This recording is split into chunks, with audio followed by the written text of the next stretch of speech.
Do you want to know about a category of a UK visa on which not only you but your family can stay in the UK and your children can get world class education free of cost? If yes, then stay with us.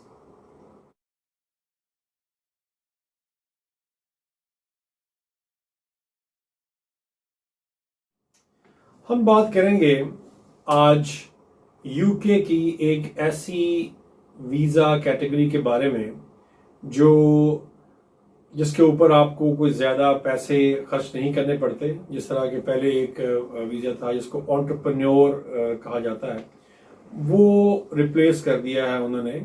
और अब उसकी जगह पर जो visa जिस पर आप अपनी फैमिली को भी लेके जा सकते हैं और बच्चों को वहाँ एजुकेशन भी दिलवा सकते हैं, और अगर आप चाहें तो कल को वहाँ इनडेफिनेट स्टे के लिए, यानी आप अगर चाहें तो वहाँ सेटलमेंट के लिए भी अप्लाई कर सकते हैं, और कल को अगर आप चाहें तो वहाँ यूके का पासपोर्ट के लिए भी अप्लाई किया जा सकता है।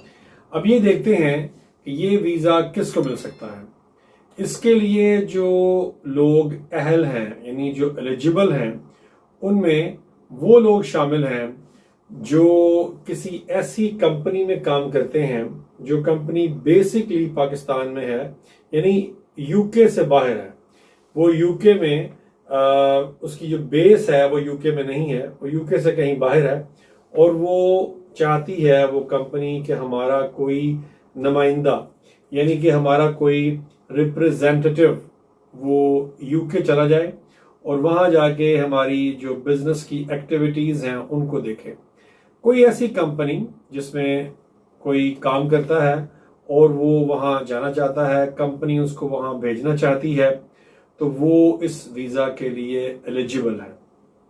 अब इसमें जो हमने डॉक्यूमेंट्स प्रेजेंट करने हैं वो ये हैं कि हमने अपनी कंपनी के बारे में दिखाना है कि ये कंपनी वाकई इस काबिल है कि ये ओवरसीज बिजनेस का इरादा रखती है, या ये आप कह लें कि वो एक अपना नुमाइंदा यूके भेजवा कर उसको अफोर्ड भी कर सकती है, तनख्वाह भी उसकी उस कंपनी ने खुद देनी है, यानी उसकी जो एम्प्लॉयमेंट है वो आउट ऑफ यूके होगी, उसकी जो रिक्रूटमेंट है वो यूके से बाहर हुई हो। वो यानी कि पाकिस्तान से अगर कंपनी इस तरह की है, वो वहाँ पर अपना नुमाइंदा भेजना चाहती है, तो उसको यहाँ से ये वाला वीज़ा अप्लाई करना पड़ेगा।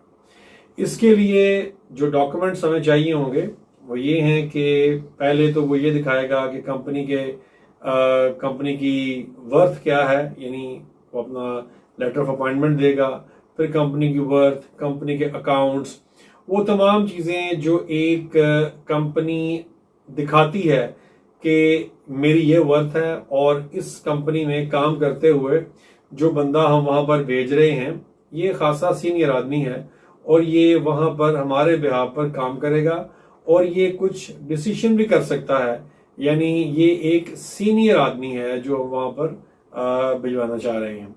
इसके लिए पैसों की कोई कैद नहीं है, यानी ये कि अगर उसकी जो सैलरी है वो इतनी होनी चाहिए कि वो यूके में अपना जो गुजारा है वो कर सके, वहाँ पर एक ऑफिस ले सके, वहाँ लोगों को अगर वो एम्प्लॉय शुरू में नहीं भी करता तो उस पर कोई कैद नहीं है कि वो इतने लोगों को वहाँ पर एम्प्लॉय करना उसके लिए ज़रूरी है। इसकी फीस भी बड़ी मुनासिब है। अगर आप यूके से बाहर, यानी अगर पाकिस्तान से अप्लाई करते हैं तो 610 पाउंड सिर्फ इसकी फीस है, और साथ में आपको एक इंश्योरेंस, यानी कि अपनी जो हेल्थ इंश्योरेंस है वो पे करनी पड़ती है, और आप अपना वीज़ा अप्लाई कर देते हैं। इसके लिए कोई आपको, यानी आपकी कंपनी को यूके में कोई इन्वेस्टमेंट नहीं करनी पड़ती। शुरू में ये वीज़ा जो है ये आपको 3 साल का मिलेगा। 3 साल बाद ये वीज़ा एक्सटेंडेबल है, यानी ये आपको 2 साल का मजीद मिल जाएगा। जब आपके वहाँ पर यूके में 5 साल पूरे हो जाते हैं तो 5 साल बाद आप अगर चाहें तो वहाँ पर इनडेफिनेट लीव टू रिमेन जो है, यानी इनडेफिनेट स्टे के लिए आप वहाँ एप्लीकेशन दे सकते हैं। और जाहिर है कि अगर आपको इनडेफिनेट मिल गया तो उसके बाद फिर आपने पासपोर्ट के लिए अप्लाई करना है। इसमें जो डूज एंड डोंट्स भी कुछ हैं, यानी इसमें आप क्या काम कर सकते हैं और क्या नहीं कर सकते। कर ये सकते हैं कि जिस कंपनी में आप हैं उस कंपनी में आप काम करेंगे, आपकी जो सैलरी है वो उस कंपनी के जरिए ही आपको मिलेगी, और आप अपनी उस बिजनेस एक्टिविटी को जिसका आपने प्रपोजल पाकिस्तान में रहते हुए दिया होगा कि मैंने वहां ये काम करना है, आप वही काम करेंगे और उस काम से अलग जाहिर है कि आप कोई काम नहीं करेंगे। ये तो हो गए जो आप कर सकते हैं, यानी डूज, और जो डोंट्स हैं वो ये कि किसी और के लिए आप काम नहीं करेंगे। यानी कि आप अगर वहां पर उस कंपनी में आप काम कर रहे हैं और आपने उस कंपनी को छोड़कर बगैर किसी को इन्फॉर्म किए किसी और कंपनी में काम शुरू कर दिया, तो ये बेसिकली नहीं कर सकते। आप वहां पर कोई और काम नहीं कर सकते, अपने नाम पर कोई और बिजनेस जो है वो आप नहीं कर सकते। डेफिनेटली उसमें आपको पहले इन्फॉर्म करना पड़ेगा, या फिर आपको, अगर आपकी कंपनी ने आपको फारिग कर दिया है, यानी वो आपसे मुतमईन नहीं है, सेटिस्फाइड नहीं है, वो कहती है जनाब आपको काम पसंद नहीं है, तो फिर आपको वो कंट्री छोड़ना पड़ेगा, आपको वापस आना पड़ेगा पाकिस्तान, और यहाँ से फिर आप दोबारा किसी और कैटेगरी में या किसी और वीज़ा पे चले जाएंगे। जो आपको बेनिफिट्स वहां पर मिलते हैं वो ये हैं कि बच्चों की जो एजुकेशन है, जो आपके 18 ईयर्स बिलो है, यानी 18 साल से कम जो आपके बच्चे हैं उनकी वहां पर एजुकेशन आपको फ्री ऑफ कॉस्ट वहां पर मिलेगी। आपको उनके लिए फीस वगैरह नहीं देनी पड़ेगी। जब 18 ईयर्स अबव हो जाएंगे तो डेफिनेटली उसके लिए जो वहां पर लॉज हैं बच्चों के लिए, बड़ों के लिए, वो फिर आपको फॉलो करने पड़ते हैं।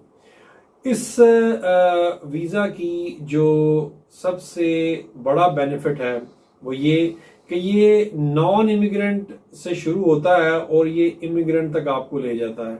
यानी आप जाते हैं पाकिस्तान से किसी ओवरसीज कंपनी के एम्प्लॉय बन के, मगर आप जब वहां पर रह जाते हैं 5 साल, वीज़ा भी आपका एक्सटेंड हो जाता है। अगर आप 5 साल उसी कंपनी में जो आपने कमिटमेंट की है होम ऑफिस के साथ, जो आपने बताया है कि मैं इस कंपनी में काम कर रहा हूं, अगर आप उसी कंपनी में काम करते रहते हैं तो फिर आपका वीज़ा एक्सटेंड भी हो जाएगा फॉर नेक्स्ट 2 ईयर्स, और फिर आप इंडेफिनिट के लिए अप्लाई भी कर सकते हैं। और आज जब आपको इंडेफिनिट मिल जाता है तो फिर डेफिनेटली आप पासपोर्ट के लिए भी अप्लाई कर देते हैं। इसमें इंग्लिश लैंग्वेज की कुछ रिक्वायरमेंट है और वो A1 लेवल है। A1 लेवल बहुत ही आप ये कह लें कि एवरेज से भी नीचे एक रिक्वायरमेंट है। यानी जो लोग यहाँ से शादी करके जाते हैं, बीवी या हस्बैंड, उनको A1 लेवल चाहिए होता है। A1 लेवल में सिर्फ आपकी लिसनिंग और स्पीकिंग जो स्किल्स हैं वो टेस्ट की जाती हैं। आपकी रीडिंग, राइटिंग और जो बाकी जो चीज़ें हैं वो ज़ाहिर है कि आप रीडिंग और राइटिंग अगर उसमें निकल के फिर बाकी सिर्फ बोलचाल रह जाती है, यानी स्पीकिंग और लिसनिंग ये आप कर सकते हैं। ये बड़ी अच्छी कैटेगरी है। इसके लिए वही अप्लाई करेंगे जो इस कैटेगरी में पूरा उतरते हैं। और अगर आप किसी कंपनी में, ये मैंने बताया ना कि अगर आप एक कंपनी में एम्प्लॉई हैं, अगर आप एम्प्लॉई नहीं भी हैं मगर आप उस कंपनी में शेयर होल्डर हैं, तो फिर आपको मेजर शेयर होल्डर नहीं होना चाहिए। मतलब ये है कि आप डोमिनेंट शेयर होल्डर ना हो। आप 49% के पार्टनर या डायरेक्टर अगर हैं तो फिर भी आप वीज़ा अप्लाई कर सकते हैं। अगर आप 51% के पार्टनर या डायरेक्टर हैं तो आप ये वीज़ा अप्लाई नहीं कर पाएंगे। डोमिनेंट शेयर आपका नहीं होना चाहिए। Thank you very much for watching this video.